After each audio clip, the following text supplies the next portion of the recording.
تفضلي شوفي. هذا الفستان يلي انت خيطتيه. في شي ما عجب حضرتك؟ أنا حسيته حلو كتير عليكي. حلو بس الكل كان عم يتغزل فيني، لهيك رح كافيكي وأعطي أمك إذن بالزيارة. مرضانة شي؟ خليهم ياخدوكي على المستوصف. لا تشردقت شوي، بعتذر منك. ماشي، روحي. شكراً إلك.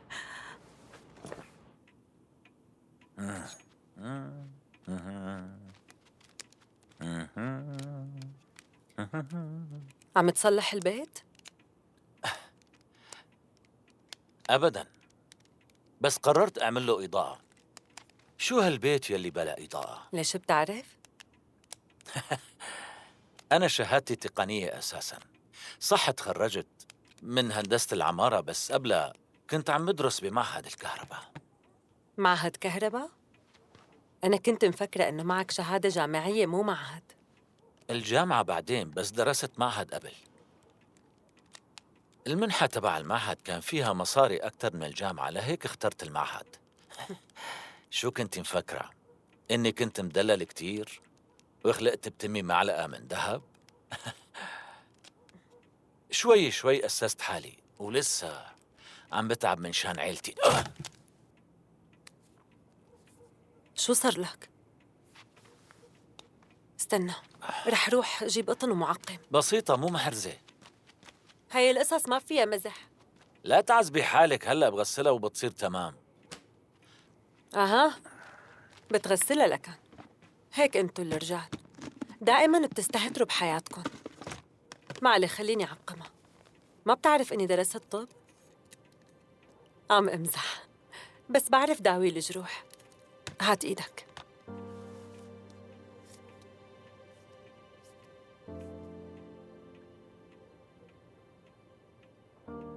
شبك؟ من زمان ما حدا اهتم فيني هيك.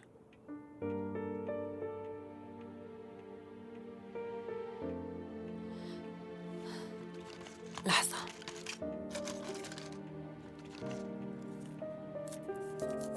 لازم تتغطى مشان ما تتجرسم.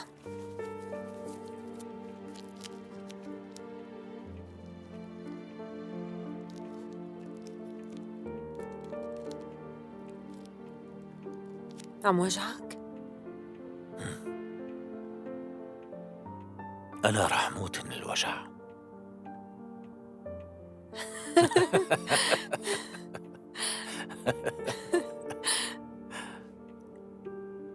ما بدك تشوفي كيف صار البيت؟ قصدي تضوك بس الزر.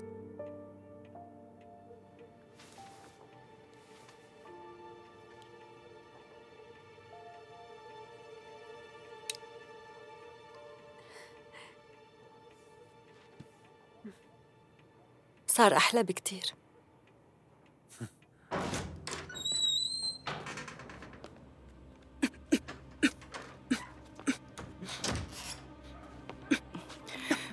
أهلين بنتي. الحمد لله. فكرت إنه ما رح أقدر شوفك قبل ما أسافر. لا تخافي ماما، بس اسمعيني منيح. رفيقتي دلتني على محامي اسمه فاليري بيرشنيف. بيرشنيف، حفظتي اسمه؟ ايه؟ بيقولوا إنه ما بيستلم غير أصعب القضايا، ولهلأ ما خسر ولا قضية. ممكن تلاقيه؟ ايه أكيد بنتي، ليش لا؟ واحذري شو قدرت إني ساوي لعبة لليزا. شوفي شو حلوة، حاولي توصلي لها إياها. بتقدري أمي؟ رح أعمل جهدي، لا تخافي. أنتِ منيحة. شو بك؟ الجو بارد هون. اعملي اللي قلت لك عليه. أكيد، لا تخافي. نابري امشي. ليش ما عم تصدقيني؟ أنا قلت لك ما دخلني. احكي ما هالحكي لقيته للمديرة للفستان. لأنه في عصفورة راحت لعندها، حكيت له وفزدت لي عليكي. ومين نقار الخشب هادية اللي قال لها انه انا؟ اسكتي بقى لعيتي لي قلبي. مو مهم، انا بورجيها كلها يومين وبطلع وبقرف لرقبتها. والله ما حذرتي هالمرة، العقوبة مو قليلة، شهر بحاله. شهر كامل لشو؟ عقوبتك من مسؤولة السجن، ما توصية فيكي منيح هالمرة.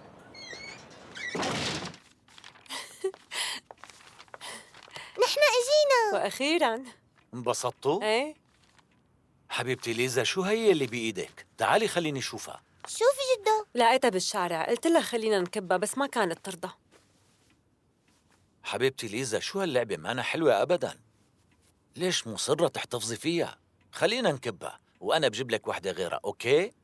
وهلأ أكيد أنتوا جوعانين كتير، خلينا نروح نتعشى سوا. يلا تعالي حبيبتي. انا ماني جوعانه، ما بدي لا أتعشى. ما بصير، لازم تتعشي. تعي نغير ثيابنا ونغسل ناطركن ايدينا. على السفرة. ماشي. طيب جايه.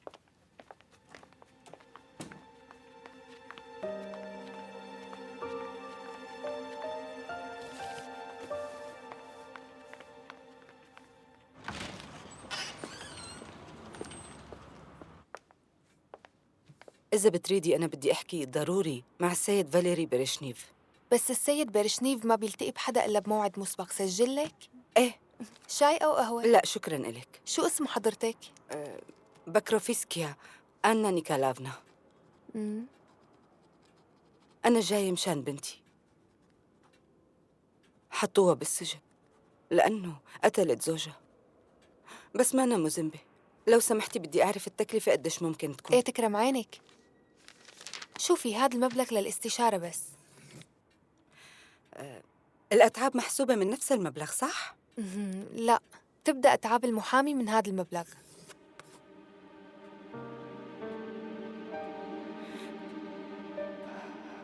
عن جد؟ بس مو قدرتي كل هالمبلغ. بسرعة أنت وياها يا لينا، ليكون بدك دعوة خاصة. تحركي لشوف شو قصتها هي. من وقت ما حكت أمها على التليفون امبارح وهي على هالحالة، الظاهر نقلت لها أخبار مو منيحة. مثل القردة ما فيها البلا. خرسي.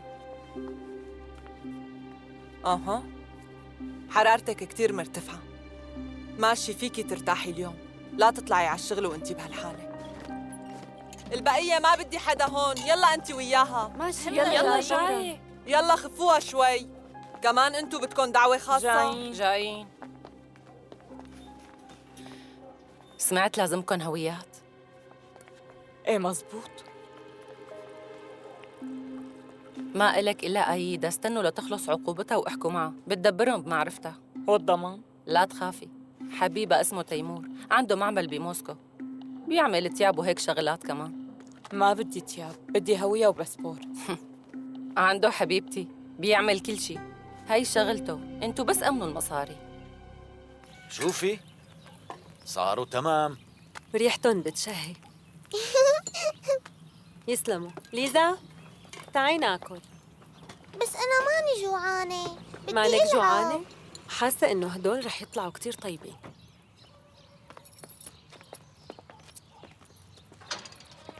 مرحبا. أهلا وسهلا. شكرا. واحد. لا كيف لقيتها؟ وقعتها مرة تانية، ما عم تزبط معي. بصراحة يلا الطعمة صارت حجرب مرة بتشهي. تانية. عن جد؟ رح تزبط معي هالمرة. مين علمك تعملي اللحمة بهالطريقة؟ زوج أمي علمني. ثلاثة. مرحبا. ايامكم يا عمي. عرفت اعملها. شو هالريحه الطيبه اللي ما حدا بيقدر بالدنيا يقاومها. اجيت بوقتك معناتها.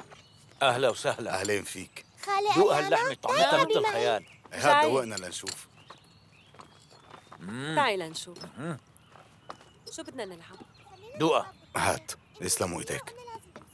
جهزي حالك. شو كيف؟ والطعمه فظيعه، انت سويتها؟ أريانا تبلتها. برافو اريانا. مسيك. ويسلموا. جدو ما عم يلعب معنا. جدو؟ أوه جدو كتير بعدتها. شايفك مبسوط على غير العاده. شو قصه التغيير المفاجئ؟ الفضل لليزا ملت علي حياتي. العطلة كانت خيار رائع وفادتني كتير. معناتها ما عاد في داعي توتر حالك. عن شو عم تحكي؟ نرجع بنلعب. اريانا رح اسرق ميخائيل منكم شوي. تعالي. خير إن شاء الله. لازم ناكل بالأول. أنت لهلأ بلا أكل. ماني جوعانة. شو كان بدك؟ شوف لقلك، انت بتعرف انه شركتنا هي حياتي، انا وياك بنيناها. شو بتحب تلف وتدور، فوت بالموضوع. طيب رح آكل طيب هدول ماشي. بس. انتي طعميني. بعرف قديش هالشي صعب، مع هيك حابب اعرف اذا عم تفكر تبيع اسهمك. لا كوستيا، هالموضوع مو للنقاش حتى. شو السبب؟ رح اقول لك. لأنه هي مو بس شركتي، هي بتكون شركة ليزا كمان. بس تكبر حفيدتي تاخذ القيادة عني، بعدين أنا ارتحت بما فيه الكفاية. بكرة رح أحضر اجتماع المشروع الجديد. عن جد؟ حلو كتير. هلأ شيلنا من سيرة الشغل، بكرة بنحكي فيه. خلينا نكمل أكل، بردت اللحمة. طيب تفضل ناكل. اجت ماشكا يا صبايا وجايبت لكم مشروب بشهي. يا سلام، كل وحده تاخذ شفه وحده. يلا بس شو المناسبة؟ بكره بدي اطلع من هون، واخيرا خلصت من هالقرف بقى. منيح. سيدوفا سكبي، يلا تعالوا. وحدة وحدة يا صبايا، يلا شوي كل رح يشرب، روقوا علي. لا تحطي كتير. طيب اعطيني كلياتنا بدنا. صبي لي انا لسه ما صبيت. خير ان شاء الله، ليش ضاربه بوز؟ ما بدك تشربي معنا؟ يلا هي كاسة. ما بقدر اشرب وليش يا حلوه؟ لاني عم باخذ ادويه. هي الحركات مو علي. قولي انك غيرانه مني لاني طالعه بكره، وانت لسه قدامك مشوار طويل كتير. حاجتكم طبعا. فكري بالطريقه اللي بتريحك. بالاساس اصلا ما صبيت. 60 عمرك ما تشربي.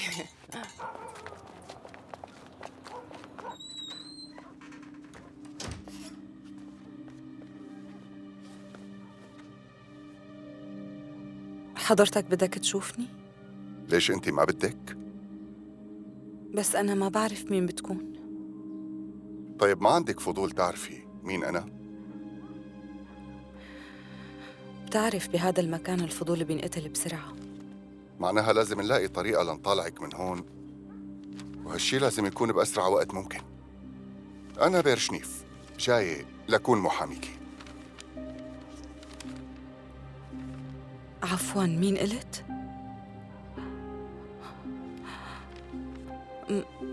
ماما قالت لي إنه أنت.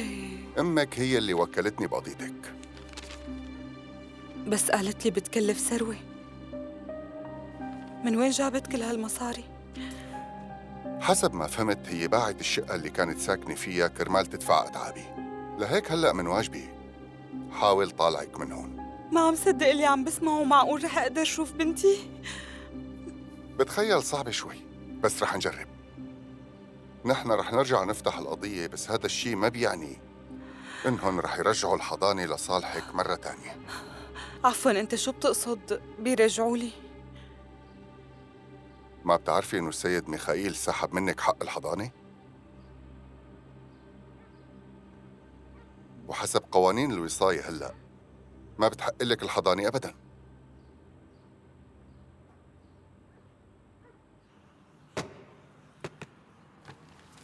نعلن افتتاح جلسة النقد بالمحكمة.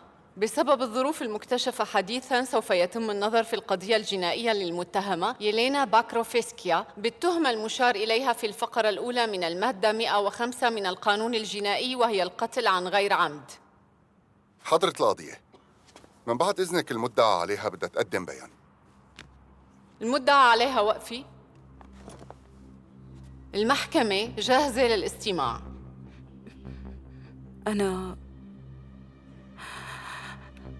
أنا بدي أعترف بجريمة القتل. معقول هالحكي؟ معناتها عن جد هدوء واخيرا اعترفوا ابدا. هدوء إذا بتريدوا. المدعى عليها تقدري تكملي؟ إيه حضرة القاضية، أنا كنت وقتها عم دافع عن حالي، فدفشت جوزي من الطابق ال16 ومن دون قصد.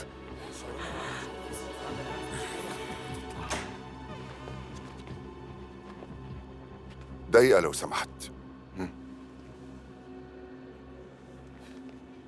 ما عم صدق. حرام عليك، ليش خليتني أعمل هيك؟ هلا الكل بدهم يقولوا عني قاتلة. لا أبداً، قرايبينك بيعرفوا الحقيقة، بس بالنسبة للمحكمة هالشي مجرد حيلة، لهيك لا تفكري بالموضوع. طيب ميخائيل شو رح يعمل؟ يعمل اللي بده يا مو مهم. لا لا لا لا لا، ما بصير. أنا ما بقدر سوي هيك صعبة كتير علي. شوفي، أنا هلأ رح أطلب من القاضية والمحكمة ما تاخد بأقوالك أبداً، وهيك ترجعي على السجن وبتشوفي بنتك بعد 7 سنين طبعاً. هذا إذا قدرتي تشوفيها، وإذا قدرتي تعيشي لهداك الوقت. جاهزة؟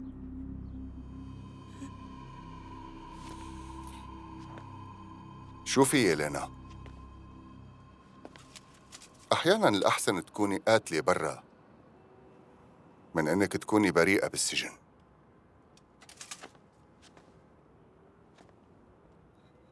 خلينا نطلع، هلأ رح يعلنوا نتيجة القضية. بعد الاستماع لأقوال المتهمة بجلسة النقد لقضية يلينا باكروفسكيا الإجرامية، ونظراً للظروف المكتشفة حديثاً من أجل التأهيل المسبق لقضية القتل، تبين أنها في حالة الدفاع عن النفس. حسب المادة 108 فإن المحكمة تقر عقوبة السجن لمدة عام واحد، ونظراً لأن المتهمة قد قضت هذه المدة بالفعل يطلق سراحها بعد فض الجلسة. ماما، وأخيراً طالعوني. ما عم صدق إني رجعت حرة. ألف الحمد لله يا بنتي، قدرتي تطلعي من السجن وهلأ صرتي حرة. لا تخافي من شي بقى. الحمد لله ماما. حبيبتي أنا كتير مبسوطة. يا لينا، يا نينا، الحمد لله على سلامتك. نينا، ما كنت مصدقة إمتى أوصل لشوفك. اشتقت لك كتير. ماما، هي نينا. تشرفت بمعرفتك. هي ساعدتني لقاوم الحياة هون. شكراً كتير يا بنتي، ما بتتخيلي شو يا بيعني لي رحمتي ما هالشي. تحكي هيك. شكراً.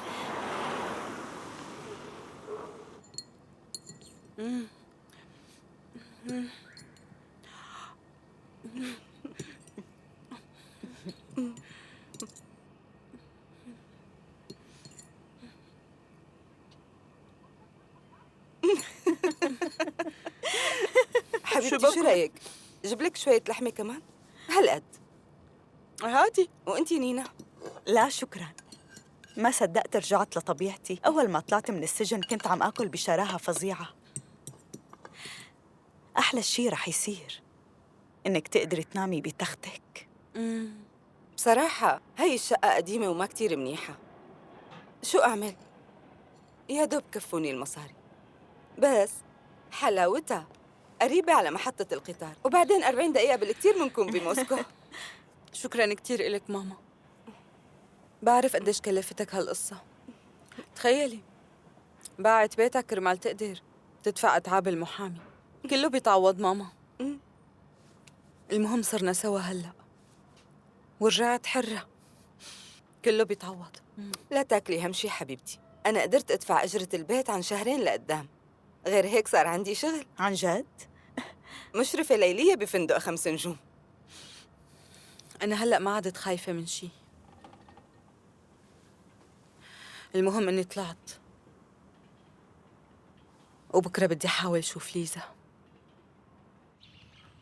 شو لسه ما نمت؟ عود منيح، هلأ بيوجعك ظهرك.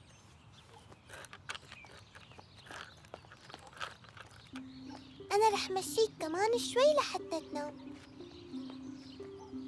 ما بصير نضل عم نلعب كل الوقت، لازم تنام وترتاح، وبس تفيق منرجع منلعب. إذا عذبتني ما بقى رح ألعب معك. يلا يا شاطر نام، وإلا بزعل منك. ها، غني لك غنية؟ ليزا، ماما؟ ليكني ليزا. خلينا نفوت حبيبتي. عم يتهيألك هذا مو صوت الماما. تعالي نلعب سوا جوا، يلا.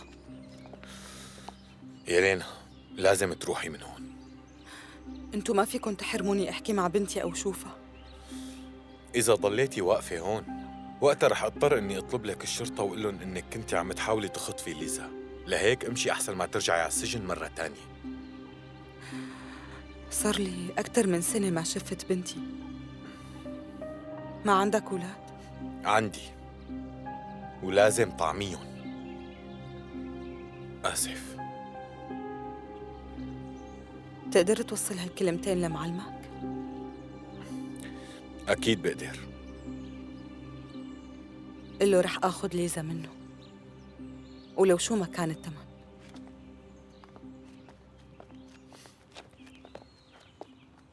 بدك تعرفي إنه السجين بفترة إطلاق السراح المشروط ما في يتصرف بحرية، لأنه ممكن بأي لحظة وبسبب أي غلطة يرجع فوراً على السجن. بهالفترة هي أنت ممنوع تعملي مشاكل بالمرة، يعني ممنوع البارات وممنوع الشرب كمان أو تعاطي أي نوع من الممنوعات. أنا لا بشرب ولا بتعاطى. ضل بلا هذا الحكي. بعد الإفراج كلكم فجأة بتصيروا ملائكة. بدي أفهم كيف انسجنتوا. قري هي ووقعيها هون.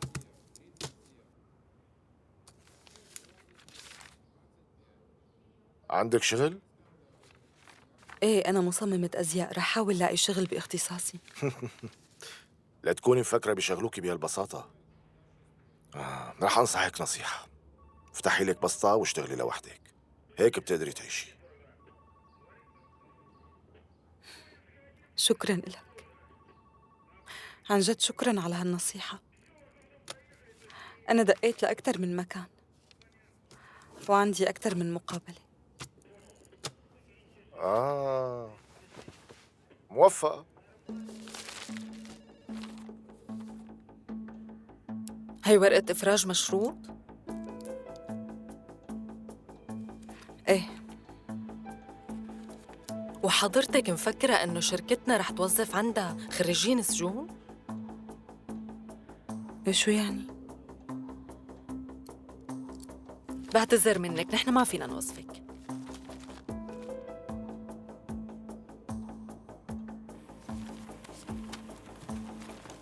بيدقولك وبيخبروكي من القسم.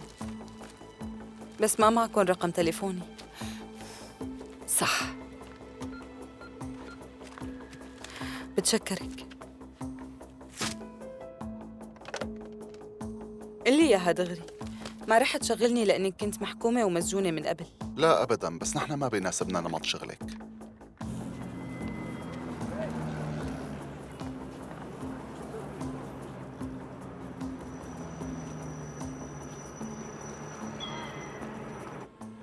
شو؟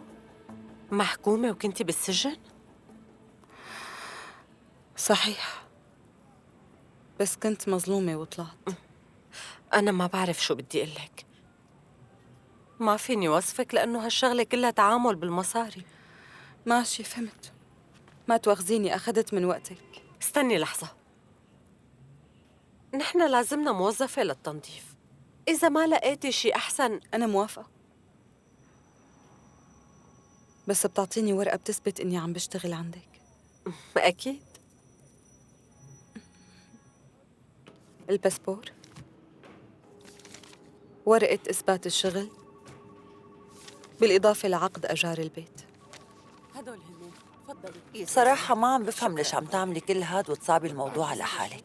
بنتك عايشة ببيت جدة هلأ ومو ناقصة أي شي، وجدة شخص مقتدر. انت شو اللي ممكن تقدمي لها اياه بالمقابل؟ بعطيها الحب. هو ما بيحبها؟ حب الأم ما بيتعوض. أم كانت مسجونة، كل اللي بتملكه الفقر والتعتير وقلة الحيلة كمان. لو سمحتي، ما اجيت لعندك لأخذ نصيحة، اجيت لرجع بنتي وبس، والمرة الماضية زبطت معي وبسرعة. بس إذا بتتذكري بعد اتهموك بجريمة قتل ورحتي على السجن. غير هيك المرة الماضية ما كانت مسحوبة منك الحضانة. هالشي مزبوط. قديش بده وقت هالشي يا ترى؟ شهر 2؟ امتى ممكن رجع بنتي؟ هي إذا قدرتي، بس يكون بعلمك مو قبل ما يمرق وقت منيح وتخلص مدة الإفراج المشروط.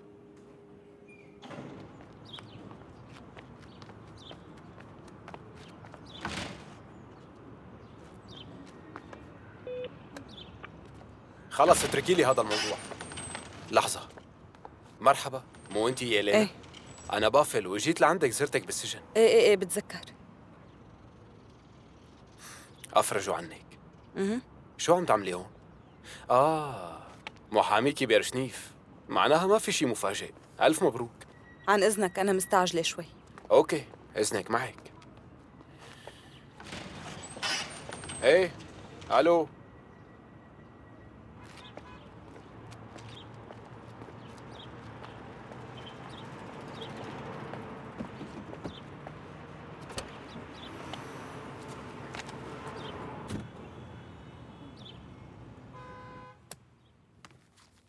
للأسف ما بقدر فيدك، هالشي مانو من اختصاصي. بس ممكن تنصحني بحدا يساعدني رجع بنتي؟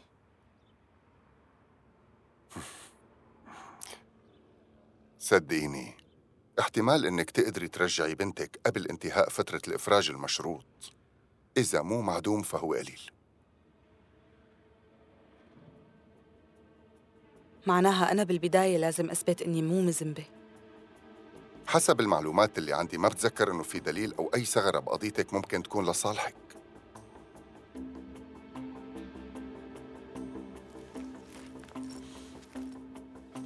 رح أثبت براءتي لو شو ما كان الثمن، على الأقل مشان ما حدا بحياته يتجرأ ويقول لبنتي إنه أمها كانت قاتلة. بخاطرك.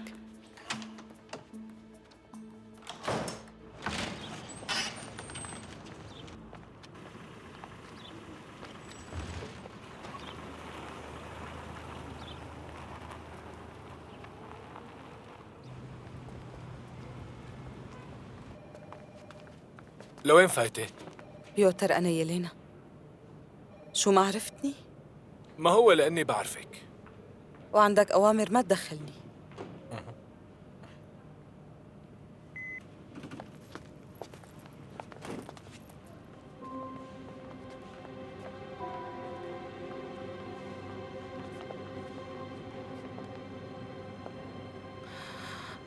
أريانا، ساعديني. أنا ضروري أحكي مع ميخائيل لو سمحتي.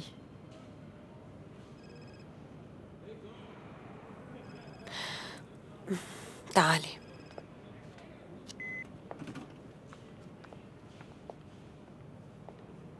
طيب ابعت لي ايميل بكل التفاصيل. برجع بحاكيك بعدين. أنا آسفة، قلت لها إنه حضرتك مشغول بس أصرت تشوفك. لو سمحت ميخائيل، أنت لازم تسمعني ضروري.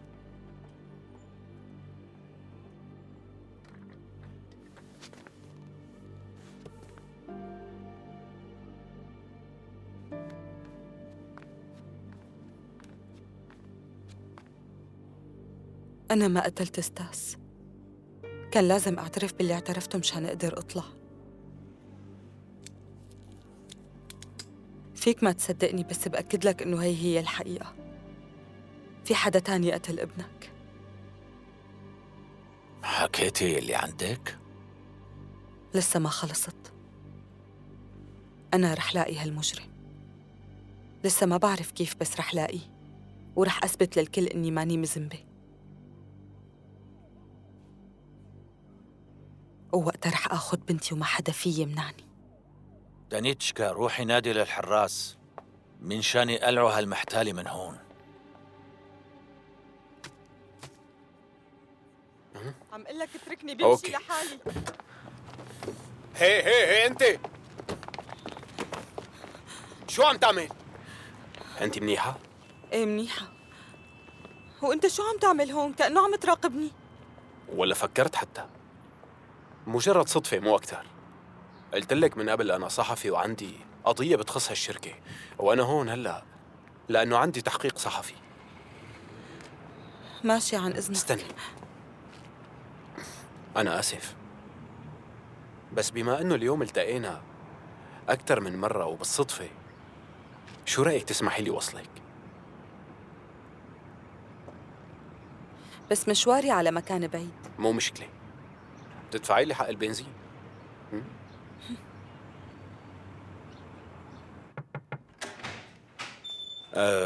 حضرتك طلبتني، خير شو في؟ تعال قرب عود.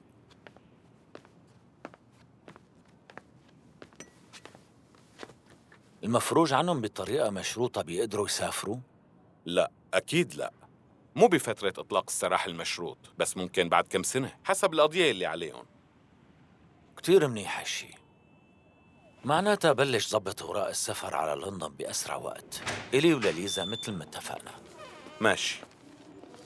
مرحبا. شو مشغول؟ طيب احجز لك؟ ايه أكيد. أول ما يطلعوا الأوراق رح نسافر، ما بدي أبقى هون ولا لحظة. مفهوم. شوفي ميخائيل، ليش بدك تسافر؟ لأنه بهي البلد القانون دائما لصالح الأم. وين ما رحت نفس الشيء، ما هيك؟ ما رح تقدر توصل لنا بلندن بس إذا بقيت. هلا ولا بعدين رح تاخد ليزا مني.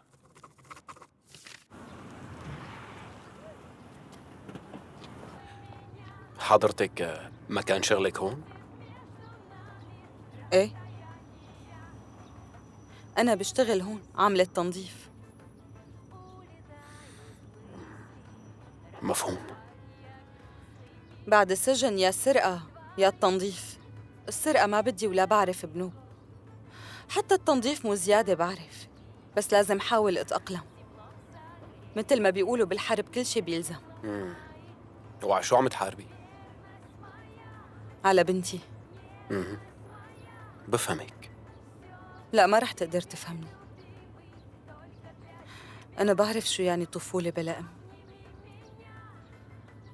صح نحن سوا هلأ وأمي إنسانة كتير منيحة، بس بذكر كيف طفولتي كانت أحلام وأمنيات. علاقتي فيها كانت من نسج خيالي مو أكتر. كنت شوفها مثل السحر، لأنه هي راحت وتركتني لحالي. ما بقي من السحر إلا الذكرى. ووقتها أنا وعدت حالي ما خلي بنتي تتذكرني بهالطريقة. لازم كون جنبها دائما، وما يكون عندها بس كم ذكرى. أنا بدي أعيش كل لحظاتها وحاول أسعدها.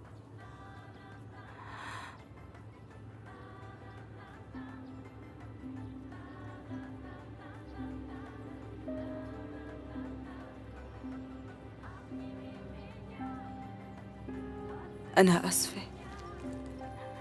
شكراً كتير لأنك وصلتني، عذبتك معي. باي باي.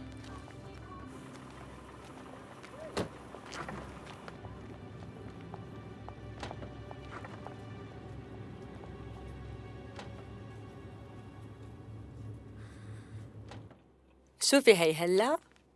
مين أنا؟ هذا حصان حلو. برافو عليك. بس هذا مو حصان ولا بيشبه الحصان، هذا شي بيشبه التمساح. هلا بورجيكم الحصان كيف بيكون شكله. شوفي، بإيد وحدة عملت حصان بجنن. هذا شو ما كان بس مو حصان أبداً. الحصان بينعمل بالإيدتين، الأصابع بتمدها لقدام وبتحط هدول الاثنين مع بعض والخنصر هيك. شوف هلأ صار حصان. هلا صار بيشبه الحصان جدو. أكيد. وهذا الحصان الظريف رح ياخدنا أنا وإنتي على لندن. بدك نروح على لندن؟ ايه بدي. معناها رح نروح. بدكم تطولوا بلندن؟ لآخر العمر. ما عندي خيار تاني. إذا ضلينا هون هديك الحقيرة رح تاخد حفيدتي. آريانا اعملي لي شغلة تانية بمسرح الظل. للأسف خلصت المسرحية. بكير، ليش خلصت؟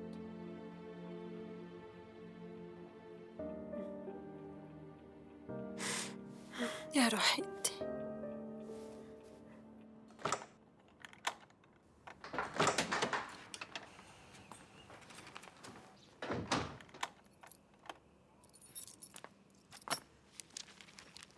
كيفك؟ منيحة.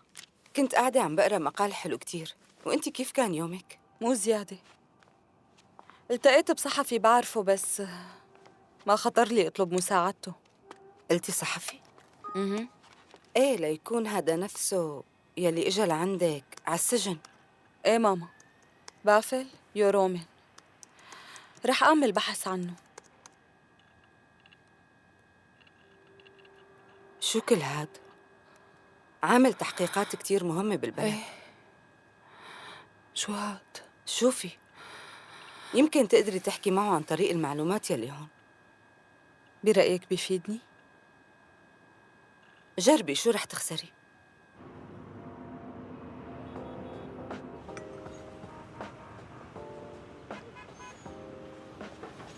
صباح الخير.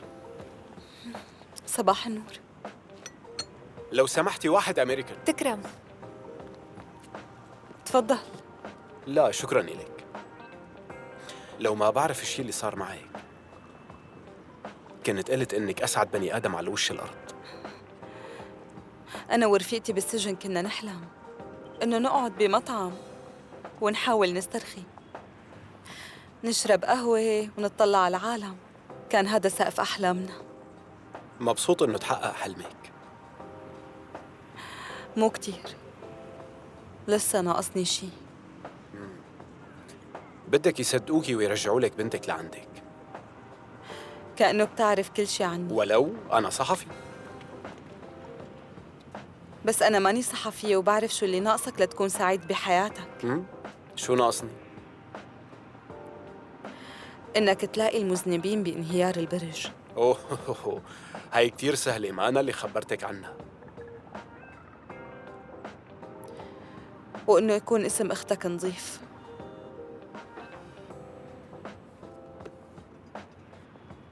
كيف عرفتي؟ لقيت صفحتك على الإنترنت وفت عليها. آسفة لأني فتحت هالسيرة، بس أنا عن جد زعلانة عليها. تفضلوا.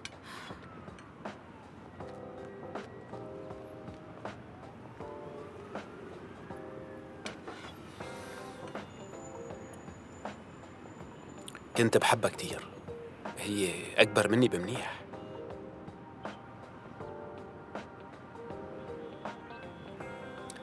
لما خسرنا أهلنا هي وقتها أخذت مكان أمي. بفل، أنا حاسة لازم نحط إيدينا بإيدين بعض. بتخيل هيك منقدر نحقق شي. ايه، ونحن الاثنين خسرنا بسبب ميخائيل. مزبوط. ما في مشكلة، بما انه اثنيناتنا عنا نفس القضية. ايه ماشي، أنا موافقة. معناها منبلش. هلا أنا بتذكر إنه جايلينا كانت عم تعمل حسابات عن مواد البناء يلي كانوا عم يستخدموها، لأنه كانت شاكة إنها رخيصة وفاسدة. كانت ناوية تقدم هالحسابات للمدير. وقتها انهار البرج وجايلينا ما قدمتها والحسابات ما التقت. وحسب معلوماتي إنه ستاس كان هو المسؤول عن البرج، وغالباً إنه أختك عطته شي وقتها. بعدها تماماً قتلوه. أو أنت كنتي هنيك بالوقت الغلط وبالمكان الغلط. معناتها أهم شيء إنه نعرف إذا أختك التقت بستاس ولا لا. وكيف بقى؟ بخصوص المقابلات، كانت تنظم له إياها أريانا مساعدته. أنت بتعرفيها؟ إيه، لازم تحاول تدخل على مكتبها مشان تشوف كمبيوترها. ما عندي مانع بفوت، بس كيف يا ترى؟ ما بعرف. وهي أول مشكلة. في طريقة.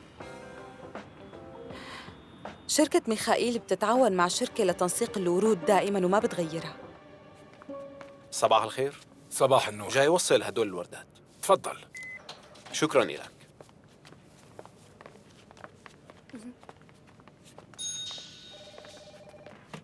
شركة القمة، بشوف فيني أخدمكم؟ فوراً.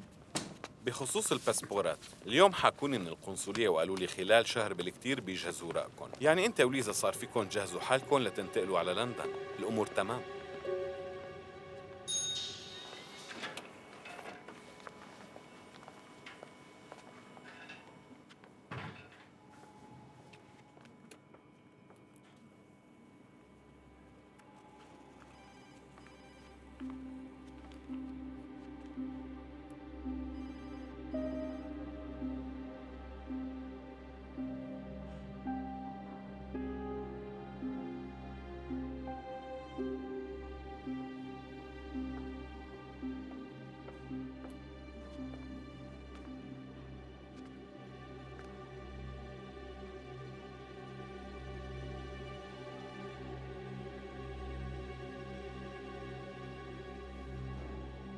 حبيبة اسمه تيمور، عنده معمل بموسكو، بيعمل تياب وهيك شغلات كمان. كلمة أيدة ما بتصير تنتين عنده، بيخاف كتير على زعلها. ما بدي تياب، بدي هوية وباسبور. عنده حبيبتي، بيعمل كل شي.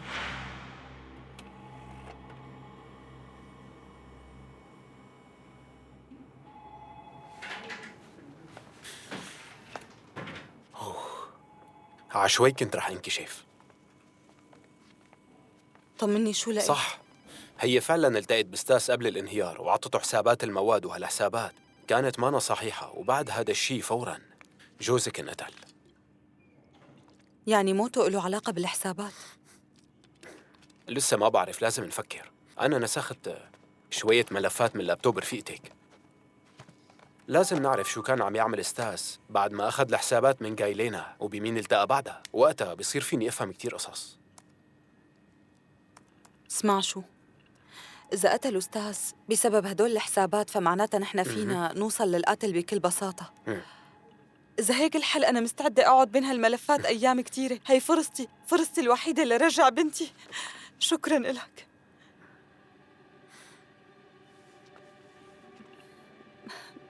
بعتذر، تحمست.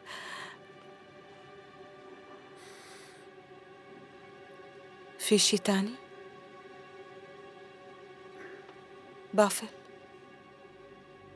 بافل قلي. شفت ميخائيل وعرفت أنه ناوي ياخد ليزا على لندن ليبعدها عنك.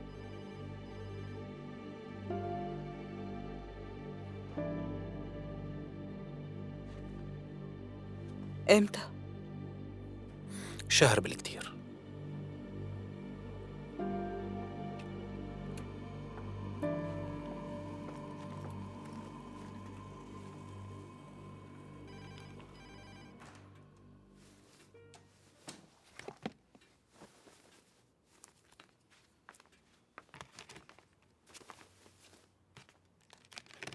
شوفي أريانا، أنا فكرت بشي. أنت مانك غريبة عنا. شو رأيك تسافري معنا؟ بصفتي شو؟ بصفتك مربية ليزا، لأنه ليزا بحاجتك كتير. بتوقع هنيك رح يكون في مربيات فهمانين أكتر مني. أريانا بتمنى تروحي معنا. نحن صرنا قراب كتير. فكر بالموضوع.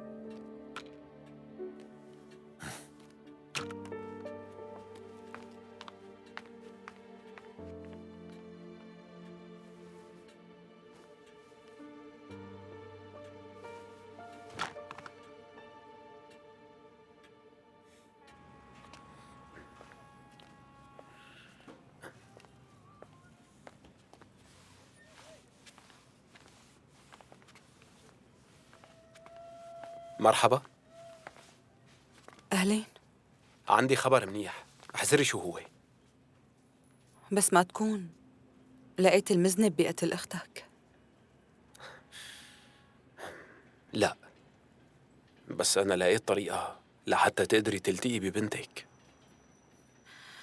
أنا مانعيني أقرب منها حتى، لأنه ميخائيل ببساطة رح يطلب الشرطة ورح يرجعوني على السجن، ووقتها بحياتي كلها ما رح أقدر شوفها. هو ما رح يعرف. أنا عرفت بأي روضة مسجلينها، وعندي خطة لحتى تروحي تشوفيها بشكل مضمون. عن جد؟ تتوقع رح أقدر أحكي معها؟ بتشوفيها وبتضميها. الو كوستيان. ايوه، كيفك؟ شو أخبارك هالأيام؟ ماشي الحال بهالشغل صديقي. بالشغل كتير منيح. إلك عندي شغلة بمليون. ما بدك تعمل ريبورتاج عن الأطفال بالروضة؟ كيف؟ ليك لا تقلق، أنا رح ساعدك بهالموضوع، بس رح تاخد معك لهنيك صبية بتخصني. موافق؟ على المقابلة؟ يعني أنت اتفقت معهم؟ لا لسه. طيب بس تتفق خبرني. ماشي، اتفقنا، بحاكيك. أوكي. تفضل. نعم. عندك تحقيق جديد؟ لا أبداً، بس حابب إني ساعد شخص منيح بيهمني أمره. أها، شايفك طابس بهالشخص المنيح لقرقيط أدنيك. أنت عم تستلمني هلأ ولا شو؟ فهمني. لا، أنا بس عم حاول وعيك. هالمخلوقة خلصت على حياة زوجها يا رفيقي.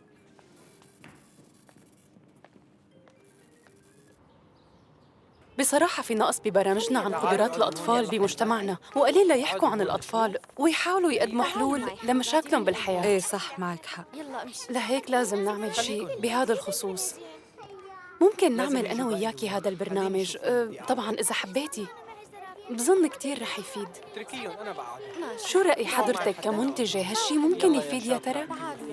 يلا لشوف. برافو. حبيبي أنت عود هون. أكيد شي منيح. بصراحة أنا عندي كتير أفكار مميزة وحابة أخذ هالفرصة. شو قولتك؟ معلش العب المكعبات. ايه شو هالشعرات الحلوين والجاكيت الحلو. بس بتعرفي حبيبتي هذا الجاكيت ما بيزبط للتصوير. تعي نبدله بشي تاني. لو سمحتي فيكي تاخديه تبدلي لها ثيابها مشان الكادر يطلع متناسق. طيب ممكن نغيرها مشان الصورة. لأنه جاكيت الكارو رح يضرب على التصوير. تعرفي وين خزانتك؟ ايه تعالي. صراحة هي مو مشكلة ما فينا نتجاوزها. ليكا هي فيني افتحها؟ لو سمحتي.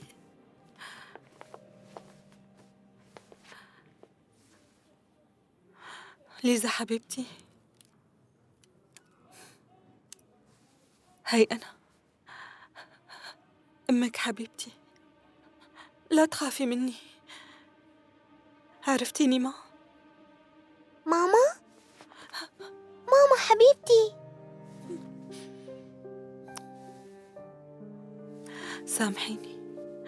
سامحيني لأنه ما كنت جنبك كل هاي الفترة.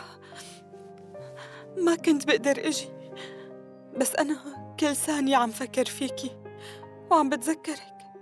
هالوش الحلو ما فارقني.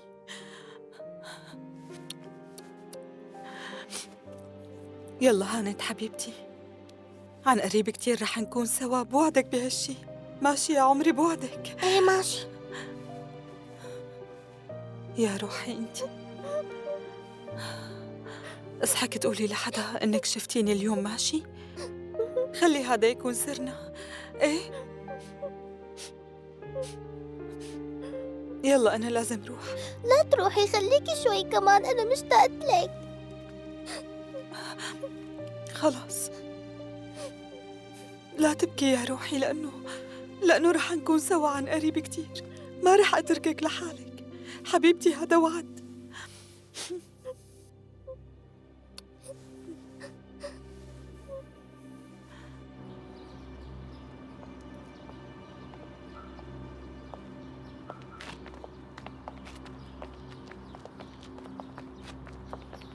يا لينا شبك، اطلعي بالسيارة.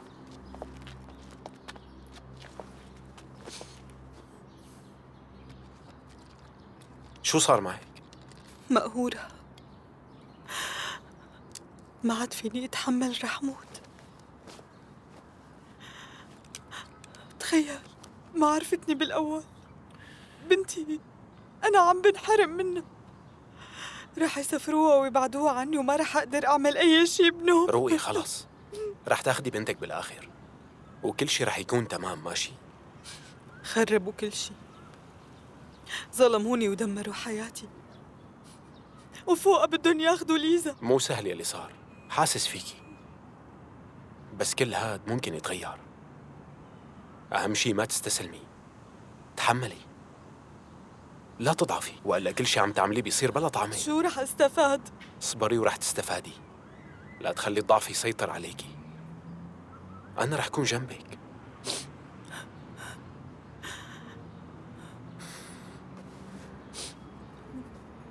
خلص اهدي وانبسطي بيلي صار.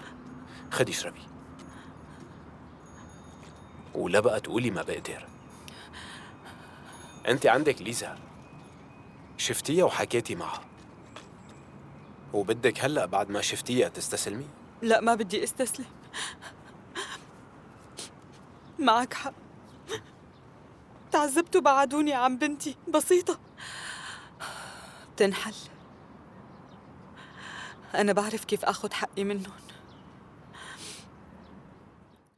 لك بعد شهر بده يسافر ليزا على لندن ومن دون رجعة ويختفوا. يعني ما رح أقدر شوفها ولا أوصل لها حتى. طيب يا ستي خلينا نفترض قدرتي تخطفيها بشي طريقة. بعدين شو؟ منروح على أورال. ما هن هنيك عم يدوروا عليكم. معناتها باخدها ومنروح لبرات البلد. المهم كون أنا وياها وما حدا يلاقينا. ما رح اسمح لهم يبعدوها عني بقى. هي بنتي نينا. ماشي، بس ما فيكي تعملي شي بلا هويات مزورة، وإلا رح يلاقوكم فوراً. مزبوط، بهي ما في مشكلة. أنا فيني أعمل هويات مزورة عن طريق تيمور، هذا بيكون رفيقة لأيدا، حكيت لك عنه من قبل. هاي بحد ذاتها مشكلة كبيرة. تخيلي إنك رايحة لعند أكبر محتال بهالبلد وبكل بساطة عم تقولي له مرحبا أنا بعرفها لأيدا بس هي ما بتطيقني. يا ترى فيك تعملي هويات مزورة لو سمحت؟ شو المفروض ساوي لك؟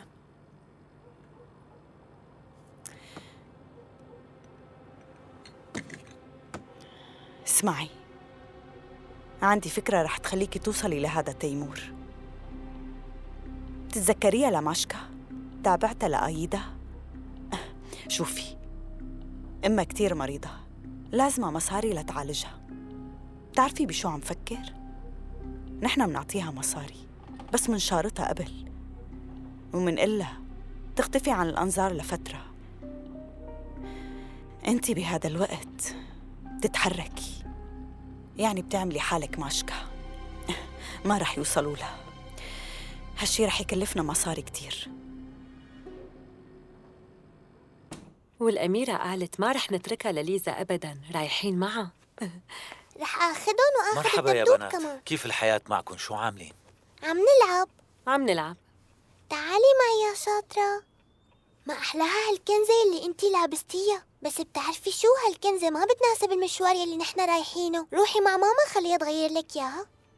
ماما بتحبك وبتموت فيكي. ليزا حبيبتي، انت شو قلتي هلأ؟ قلتي ماما؟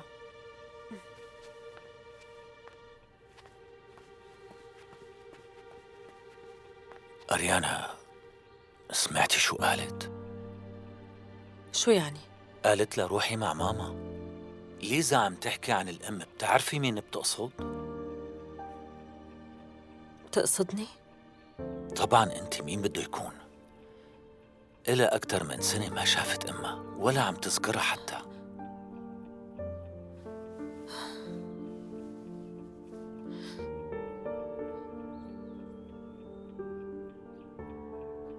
يا ترى المحامي تبعك بيقدر يزبط لي ورائي مشان سافر معكن على لندن؟ طبعاً بيقدر.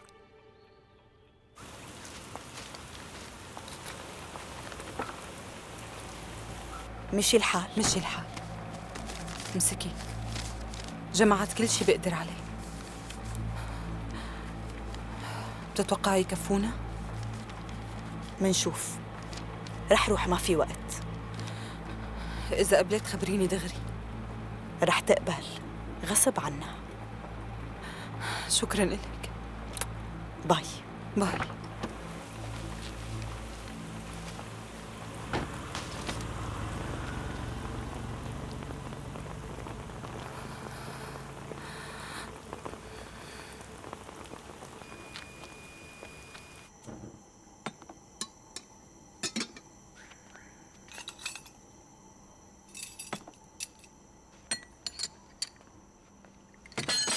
يا الله دخيلك.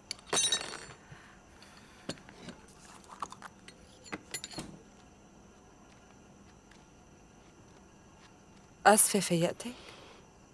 لا بنتي، ما في مشكلة. أساساً لازم في هلأ مشان روح الشغل. أنتي ليش ما نمتي؟ ما بعرف، حاولت بس ما قدرت. يا لينا، مو لازم تخبريني بنتي؟ شو عم تعملي؟ ما عملت شي، كله تمام.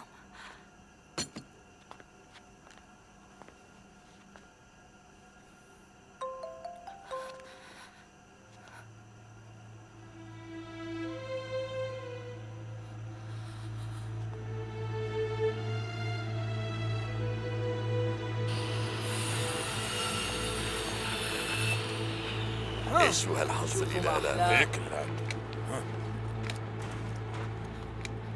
يعطيكم العافية. أهلين. لو سمحتوا بدي أحكي مع تيمور. خلاص في وحدة عنا هون بدها تشوف تيمور. إذا بتريد أنا بدي تيمور. شو لازمك تيمور؟ بدي إياه بشغلة ضرورية. أنا من طرف أيدا. أيدا عم تقولي؟ إيه. لك شو الزهر معك اليوم؟ خلص مبينة خسران انت. الو تيمور.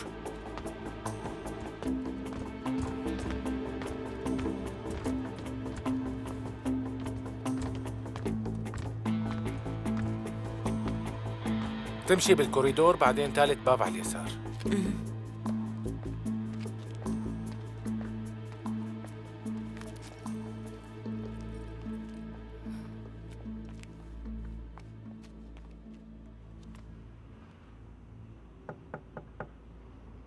ممكن فوت؟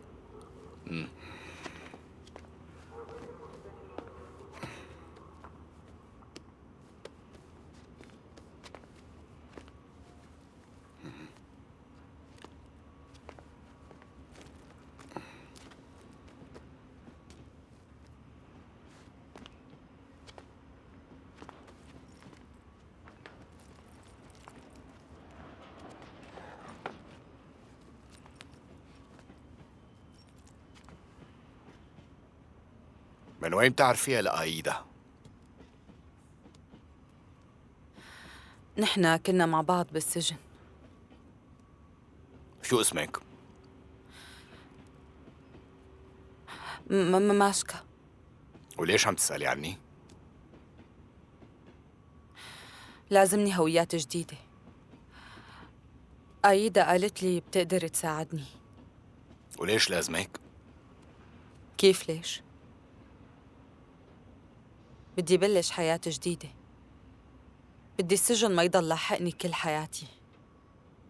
تعرفي الأسعار؟ بشكل تقريبي مو أكتر.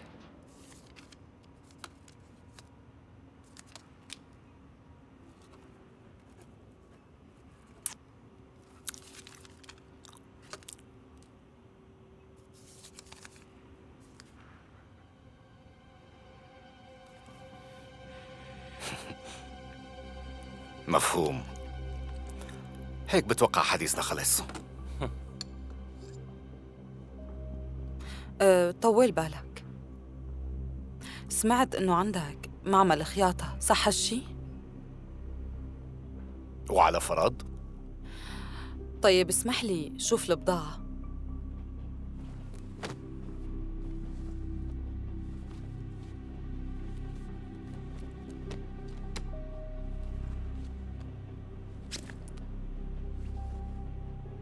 عندي الحل. ما معي كل هالمصاري، بس بقدر ساعدكم مقابل الهويات. كيف بقى؟ بضاعتكم كتير سيئة. خياطة المكانات والكبسات. يعني هدول بينباعوا بس عن طريق البازارات، وأنا فيني أعمل لكم ياهن بحيث إنه تقدروا تبيعون مع البضاعة المرتبة بالمحلات الراقية.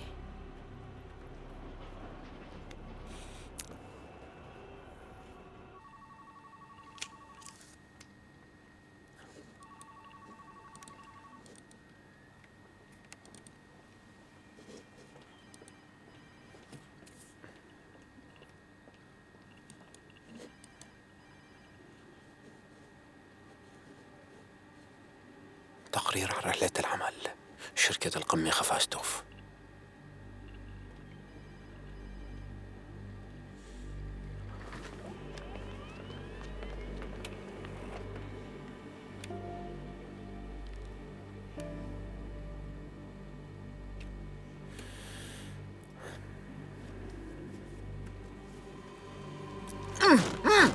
هاي شبك شو اللي معصبك هيك؟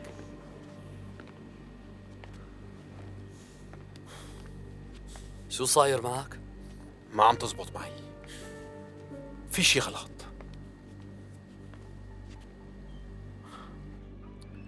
قبل ما تموت قايلينها ب15 ايار تحديدا كانت لازم تلتقي باستاذ لحتى تعطيه التقرير يلي بخص الابراج، بس هي ما التقت فيه بهداك اليوم. وشو اللي عرفك؟ ولك لأنه ب 15 أيار ستاس كان بكليم فيسك ليوقع اتفاق بخص توريد الإسمنت. معناتها بتكون عطت التقرير لحدا غيره. ايه متخيل على الأغلب هيك، بس ما بعرف مين بيكون. معك حق تعصب.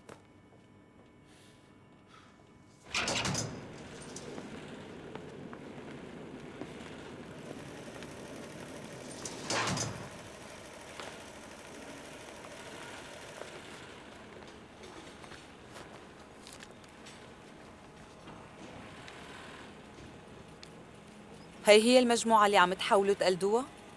ايه هي.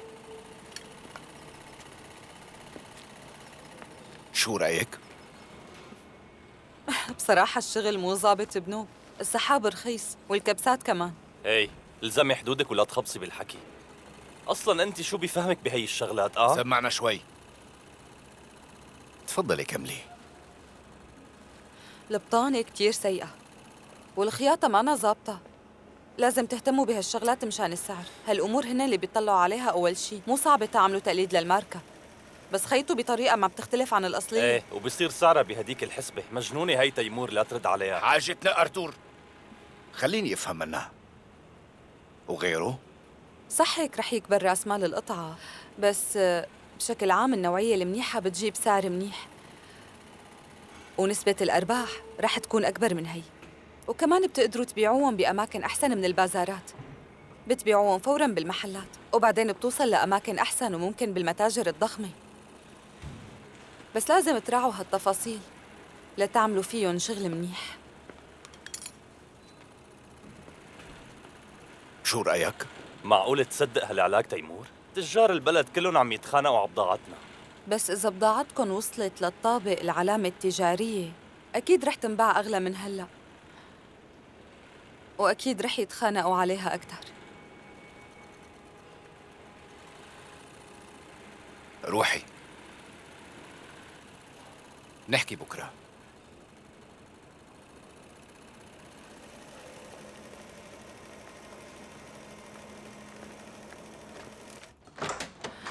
لك كنت رح موت من الخوف. روقي حبيبتي، بعرف، بقدر اتخيل حالتك.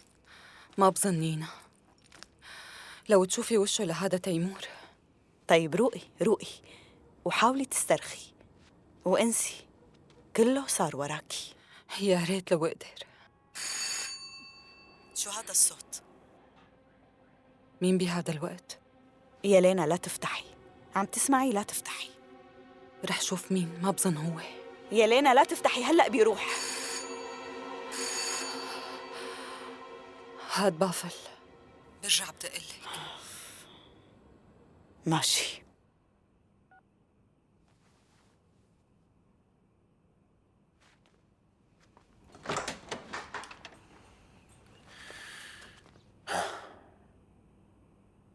ليش ما عم تردي على موبايلك؟ إلي يومين عم دقلك وانتي لا حس ولا خبر. خوفتيني عليكي. منيحة انتي؟ ما بدك تفوت؟ هي بفوت.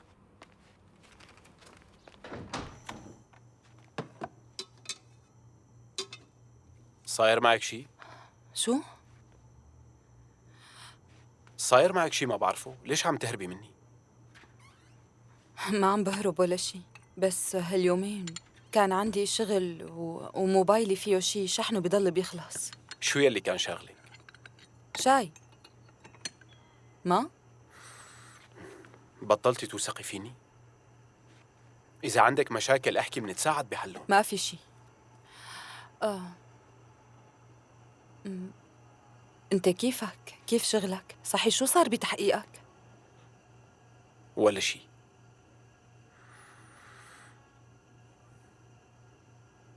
ما عم يزبط شي. بس بتقدري تساعديني. أنا؟ إذا فيني موافقة. بدي شوف أريانا وأنتي بتعرفيها. تقدري تعطيني معلومات عنها؟ كيف بتفكر يعني؟ اهتماماتها؟ أي شي ممكن يفيدني. شو بدي أحكي لك عنها؟ هالمخلوقة دمرت لي حياتي. ستاس بعد ما تزوجنا خانني معه. ما بقدر، سامحني بافل، ما عندي القدرة لحتى أحكي عنها. ماشي، مفهوم. اعذريني ضايقتك.